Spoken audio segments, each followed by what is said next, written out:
We'll speak to Amanda Frolich, who's a children's entertainer and educator who is against lowering the voting age, and Femi Olawale, political campaigner and writer. Femi, you think we should absolutely do this? Yeah, absolutely. For starters, the voting age isn't currently 18, it's 20 and a half, because we have elections every 5 years, which means the average person doesn't get to vote until they're about 20 and a half. So that tells everybody below the age of effectively 21 that politics isn't for you. You shouldn't be involved in it because you don't have a say in it. Whereas if we changed the voting age to 16, then the topic of who are you going to vote for and why will become a conversation that exists in high schools. It'll be there, something that's discussed at school, and will get young people more involved, as we've seen in Scotland. Voting more often, voting participation improved throughout their lives because it started earlier. What do you think, Amanda? Well, I think that, 18 is the age you are considered an adult, and 16-year-olds, sometimes they don't really know enough about the world around them and life experiences. Young people are not really informed enough about politics and of different parties. And, some teenagers could be manipulated into voting by others. Oh, okay. So they might be more, in a way, available to spin, for example, Amanda, to politicians lying.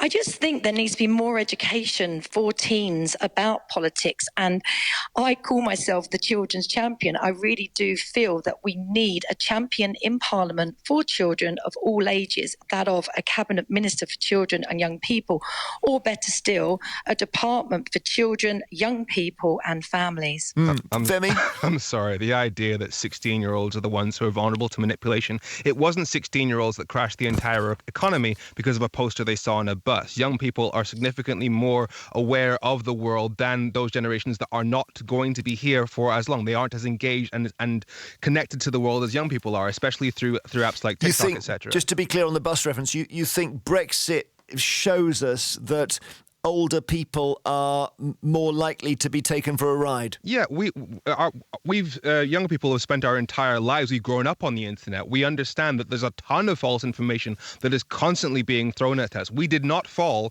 for the lies of Brexit. And so the idea that older people will be more responsible and take better decisions in politics is proven to be false. It wasn't us that crashed the economy with Truss. It wasn't us that crashed the economy with Brexit. It wasn't us that elected somebody who told people to shake hands with COVID patients during a pandemic. That wasn't 16-year-olds. Amanda, that's a good point. These 16-year-olds have got clean hands on this. Oh, these teenagers, when you just got to look at what they're up to on Snapchat. And, I'm seeing the landscape change so much now, and watching these 4 and 5-year-olds on mobile phones. Femi, it's a good point that unfortunately the teenagers today have got mobile phones, and we know that mobile phones are basically destroying people's brains from the inside out. Well, mobile phones have allowed us to be more connected to the outside world and made us less susceptible, less vulnerable to misinformation. For example, because we have things like TikTok, because we're seeing people living their lives on the other side of the planet, it's a lot harder to convince somebody that it's okay to, for example, bomb or invade another country if that person has just watched somebody from that country do a makeup tutorial, because we see them as people. Because we're more connected to the outside world, it's less easy to convince us of these things. You say mobile phones make people more connected to the outside world when you walk out the street and people who are on mobile phones keep bumping into things? And also, can I just say, a lot of teenagers are really struggling at the moment with their mental health. And, are they emotionally developed enough to make such huge decisions for themselves? Because teenagers, they have different moods and and sometimes their behaviours can be very erratic, what with hormones and fluctuating, their hormones fluctuating. Yep.